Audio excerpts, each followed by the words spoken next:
What's going on, everybody? It's your boy Naughty Garage. Right now we're inside of the Tesla Model 3 Performance. So this is a dual motor Performance 2022 model, and I'm very excited to be driving this car today because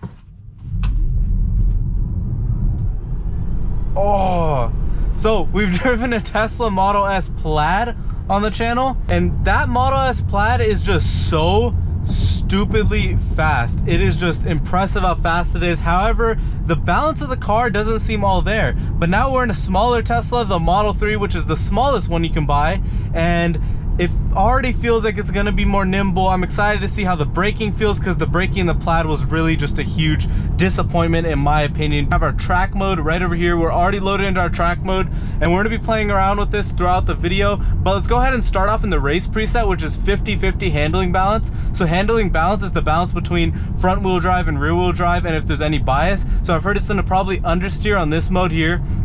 Stability assist is on 0 and regen braking is on 100%. Then later on, we'll go on to our different preset, which is going to be 100% rear wheel drive and stability assist at 0. So same thing, but 100% rear wheel drive bias. And in case you didn't know and you're new to the channel, we've driven so many different fast cars, and it's just to the point now where I'm just curious to get that different feel in every single car. And being on this back road specifically, back roads that I know it well, will give me a great idea just how every car handles.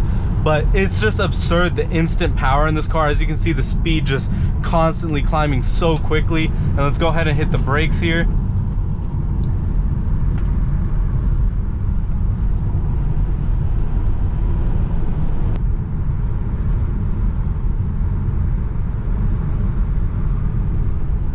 It's able to get around the turns. You feel a decent amount of body roll in this car.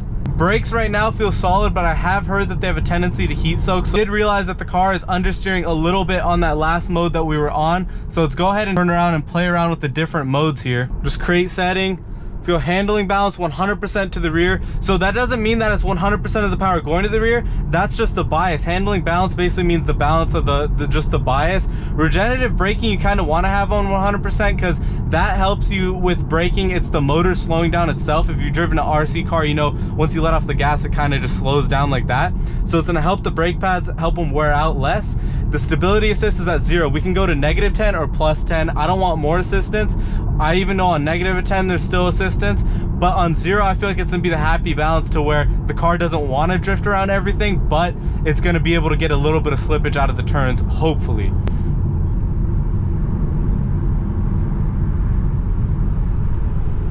Oh, and now you can instantly tell those front wheels aren't screaming for grip anymore.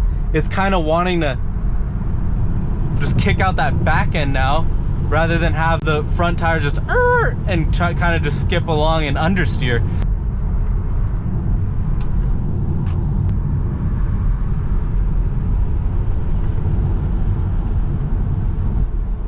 Brake slowed down great right there.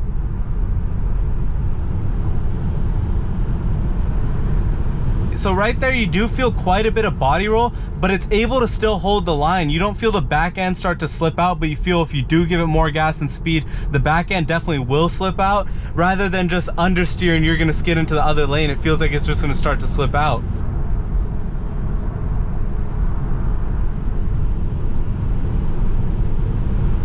Steering feels very, very precise, but it kind of feels that like every little nudge I give it in my Shelby GT350, which is, by the way, a fantastic driver's car. If you haven't heard of it, it's an amazing driver's car and backroad vehicle.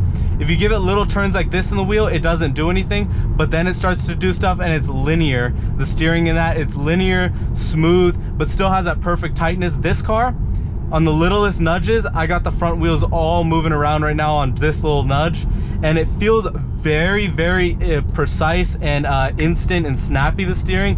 However, to my liking, it feels like it's a little bit too much. I want to be able to turn the wheel a little bit more before I actually start maneuvering the car. But we bumped it down to -5 now to feel like if the back end will start to slip out on those turns. I don't necessarily want it to slip out, but I'm trying to find where that slip point is gonna be with this car, because that's kind of what you want to figure out with every car, is how hard can you push it in a turn before the slip point starts to engage and the car is on its limit of traction. There's so many computers on this car. Even if I have it on all the way -10, it's actually still going to be doing work for me, the computer. We've even noticed that in my Tesla Model S Plaid. We actually have a video of us doing donuts in this Plaid, and it's pretty cool. So you can go see that video too if you're really interested in the mechanics of a Tesla swinging and doing donuts and stuff like that. From a commuter's standpoint, it does feel like this car would be an amazing commute car. I've been driving around a Model Y as a commute car recently, and it's just, it feels like a great commuter car to have a Tesla. It's very smooth though, like you don't notice the speed you're going until you look over here, which is a con and a pro at the same time. The con is that you don't want to really, you want to be able to feel the speed sometimes, because it just feels cooler when you're racing around in a car.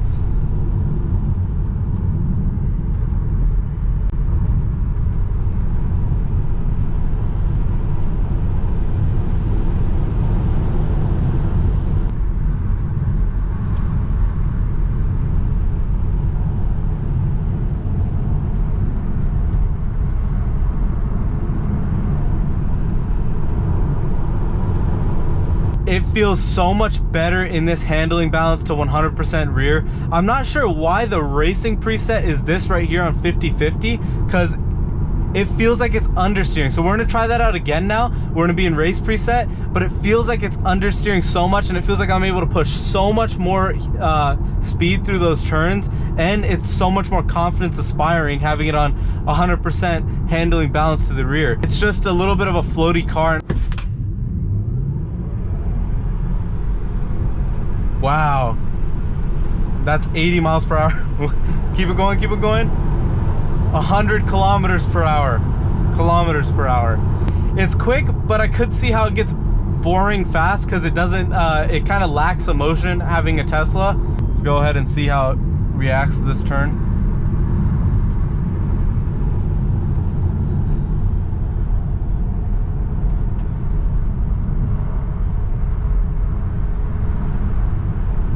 So you might be able to hear the tires in the front of the car. They start to kind of skirt around Mexican PD over there.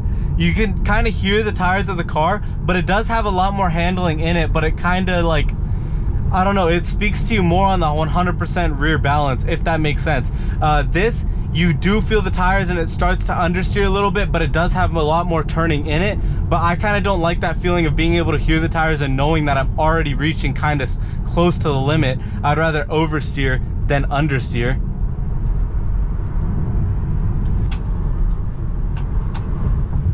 That's impressive right there. You guys probably think I'm crazy, but I know what I'm doing. You're never supposed to floor a car on a turn like that, but I know that this Tesla has all these fancy electronics and stuff, and it's on the race preset, but oh my God, you can turn this car in and just floor it. That is nuts. Ready? 3, 2. It feels very quick to get around 50 miles an hour, and then you can tell that the speed starts to die off and the pull starts to die off a lot.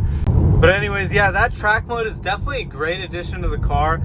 So props to Tesla for doing that, because I really do love that customizability that you're able to have with the car. And it's definitely a step in the right direction, because I really do love how you're able to just customize different things about the car to make it more different as a driver. So you can kind of have this car and have two different personalities in the car. You have an understeer and oversteer, and you can keep on playing around with it. So that part definitely is really cool, and I really love that Tesla incorporated that. Anyways, if you want a commuter car that could go fast, I think this is definitely the car for you. Compared to all the other electric cars, I think I wouldn't expect it to be like an amazing performance car that you can take to the track, but for the average person who's want to just drive around and have fun in a car, I think this could get the job done for you, as both serving the purpose of a commuter car and as a fun car.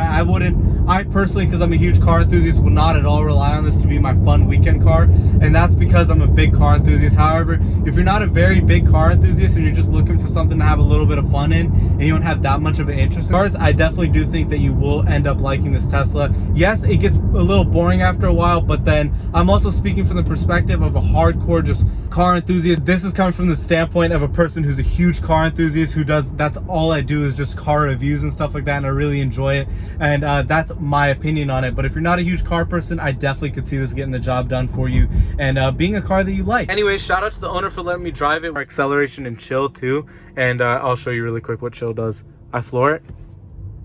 That's flooring the car. Versus in sport, if I floor it. Wait, it didn't do it. There we go.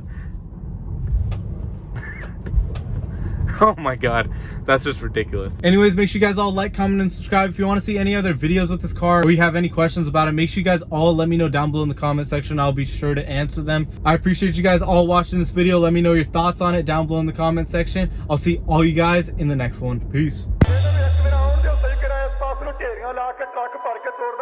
You see a carku, call the cops, boy. AK all day, body start to drop, boy. Bamba jinya beat down, sari diyan street down. They're trying to lock us up, but we ain't gonna stop, boy.